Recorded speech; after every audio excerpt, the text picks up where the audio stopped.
Hello and welcome to the Passenger Seat Podcast, a podcast designed to fill your passenger seat with a chat about classic cars, all recorded from my 1968 Morris Minor Peggy.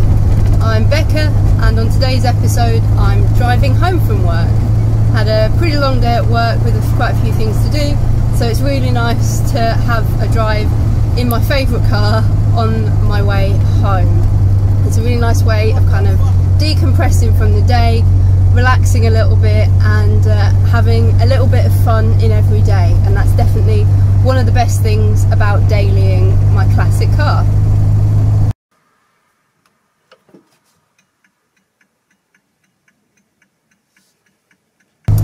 My quirk of classic car ownership for you today is actually how, as much as we might love our own classic car, although sometimes we probably have a few choice words for them, there's always a little list of other cars that you'd love to have a little drive in, or test out, or potentially one day own.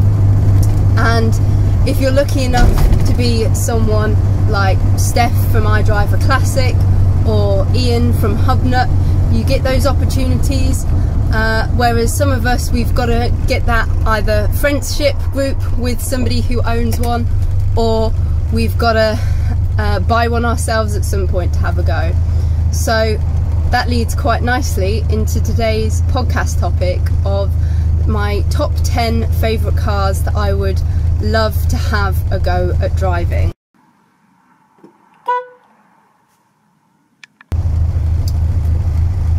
So, starting off the list in no particular order, it's just 10 cars that I'd really love to have an opportunity to drive at some point.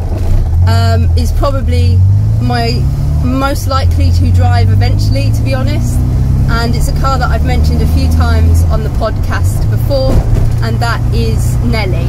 I actually mentioned her in last week's podcast when I talked about my kind of car history and the cars that I've driven.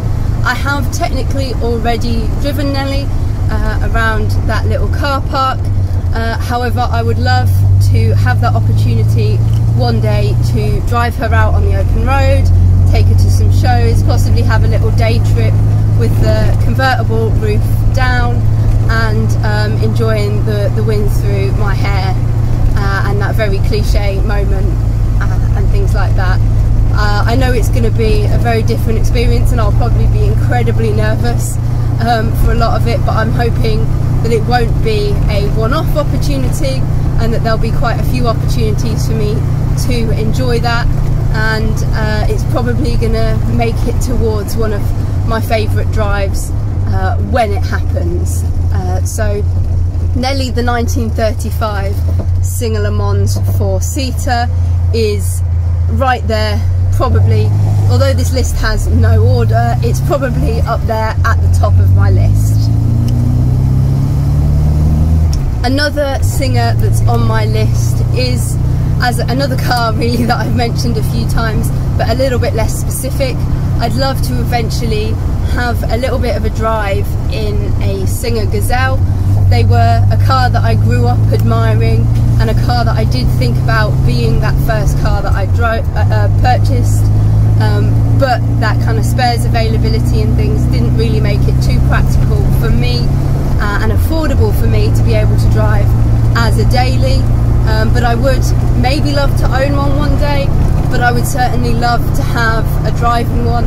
Again, the convertibles definitely have an appeal for me, because they definitely have that very American boat style feel to them that really does have a lot of appeal.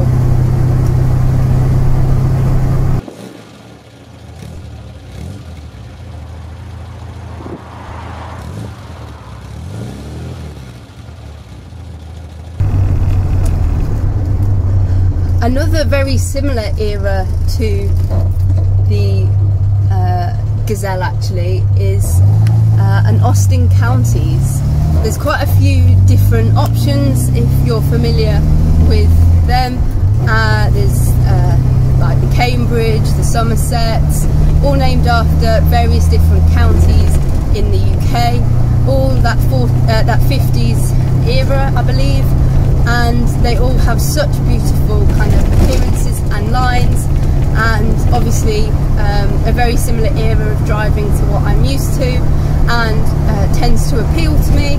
So I would love to have a drive of one of the county's cars at some point, just to test it out and to see what it's like. I think it would be a really interesting drive because they are that little bit bigger in appearance than a Morris Minor, but have that kind of same era of driving. So a contemporary in terms of they probably would have been on the road at the same time.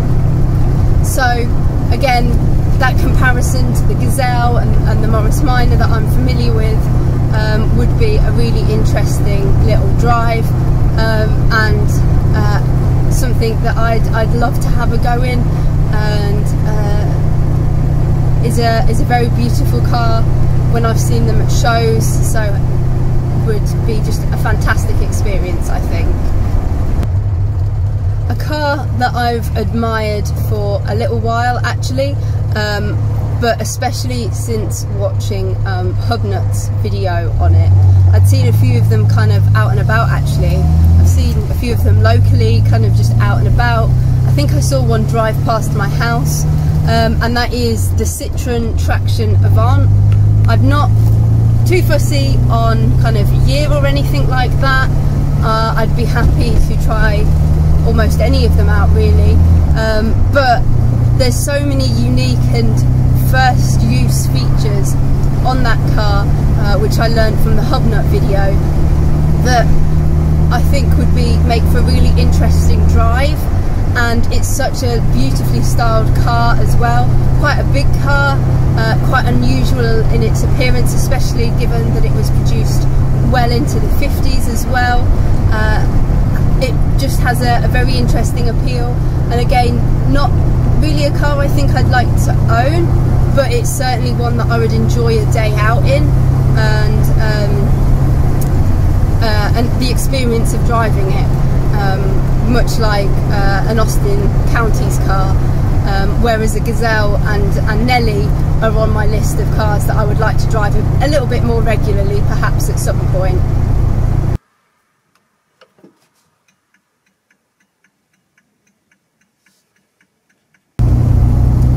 Moving a little bit out of my comfort zone, a car that I would love to drive from a little bit of a later period is actually a Reliant Scimitar. As I've mentioned, I think before on the podcast, my parents did used to own one, and I think they're really interesting cars. I love the intriguing shape of them. I love the opening back window that serves as kind of the boot hatch, and I love that they're quite an unusual but very 70s, 80s styled car, and I think it would be quite a different drive to anything else on my list, but perhaps the most similar that didn't make the list but is certainly of interest to me, and that's a Morris Marina. Perhaps driving those two would be a good comparison, but if I had to choose between the two, if I could only drive one of the two, I would like to have a go in the Reliant Scimitar, just for that kind of knowledge of what my parents experienced, and also the very unusual kind of boot and things like that.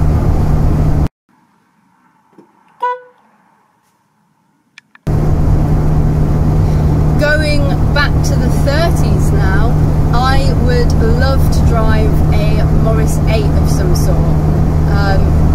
As I've mentioned in the MVA Rally podcast, I grew up with a family friend who at one point owned 2 Morris 8s. I think they're very beautiful cars. My mum always speaks very highly of her experiences driving our friend's Morris 8 and what a very comfortable drive it was, and how kind of nice it was to sit in, and all these things. So again, another one I would love to experience. I really fell in love actually with the Morris 8 that was on Bangers and Cash ages that was kind of red and kind of creamy coloured. It was almost reminded me of like rhubarb and custard sweets. It was really interesting. I hadn't seen anything like it. The guy had painted it those colours himself, and I know that if I had been in that auction that day, it went for something ridiculously cheap for how gorgeous it was in my eyes anyway. And if I'd have been in that auction that day, my hand would probably have gone up a few times, because it was such an interesting looking car, and a Morris 8 which I would love to have a go at driving.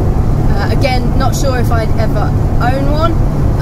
Might be tempted to loan one through one of the classic car loan projects, or just have a go out in one, unless it was that really nice red and cream coupe, although I suspect that one's possibly painted back to more original colours now.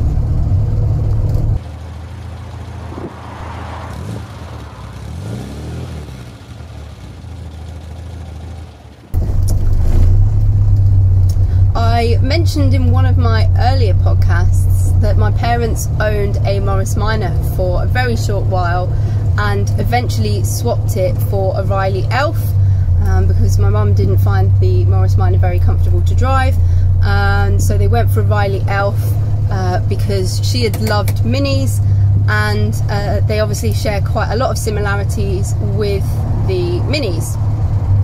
So the next car on my list is actually a Riley Elf. Controversially, I prefer how the Riley Elves and the Wolseley Hornets look compared to your more traditional Mini. I love their radiators and the slightly kind of sticky out boot and things like that. Obviously that makes them a little bit more practical as well, but I think it's a really interesting and lovely look to them that I prefer over the Mini, and is a car that I might be tempted to own one day, but would just love a little spin round in as well, because I think they're such cool little cars and have got quite a lot of character. And I'm specifically saying the Riley Elf again for that kind of family connection of having owned one when I was younger and driven around in one when I was younger.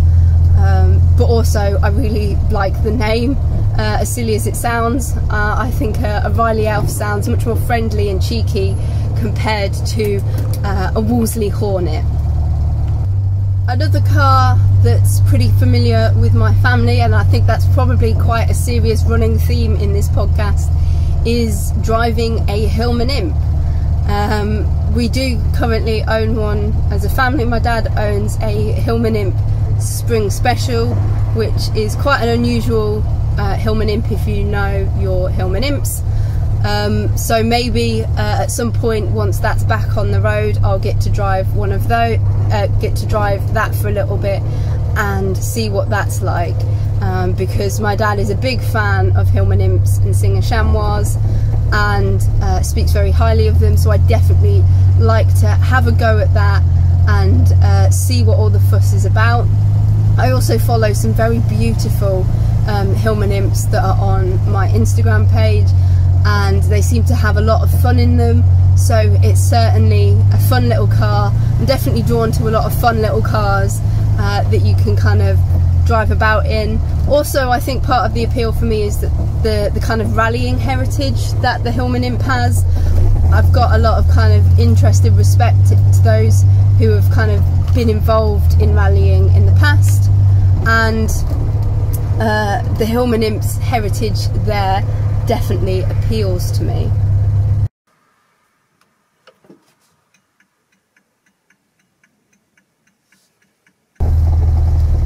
A car that I grew up admiring for many years as a child, and I think every child at every car show is drawn to them, is the Austin Healey Frogeye Sprite. They are such fun, happy little cars that draw a lot of attention at car shows, and I talked about them actually, and the attention that it drew at the BMC and Leyland weekend.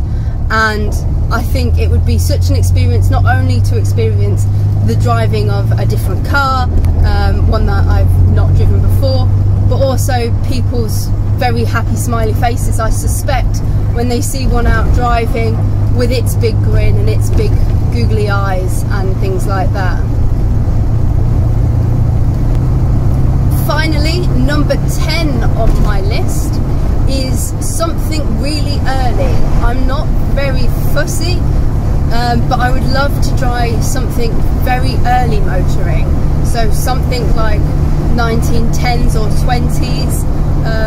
I know a few people with them, so maybe that might come to fruition. And again, even driving something like that around a field or a car park would be quite the experience in itself. But I'd love to get that feel of very early motoring that those cars can offer, and get to know kind of where we've really come from, even from there to Peggy, and get and compare it even more so to some of the more modern cars that I've driven.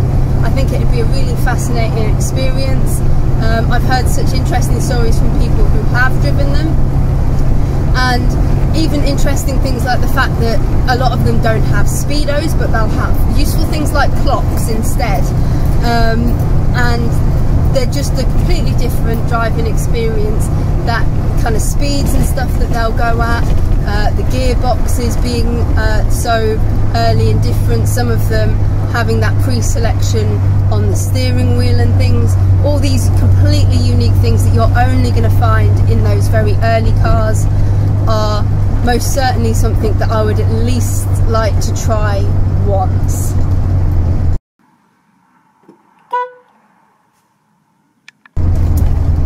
So that was a very brief rundown of my top 10 cars that I would like to experience driving one day.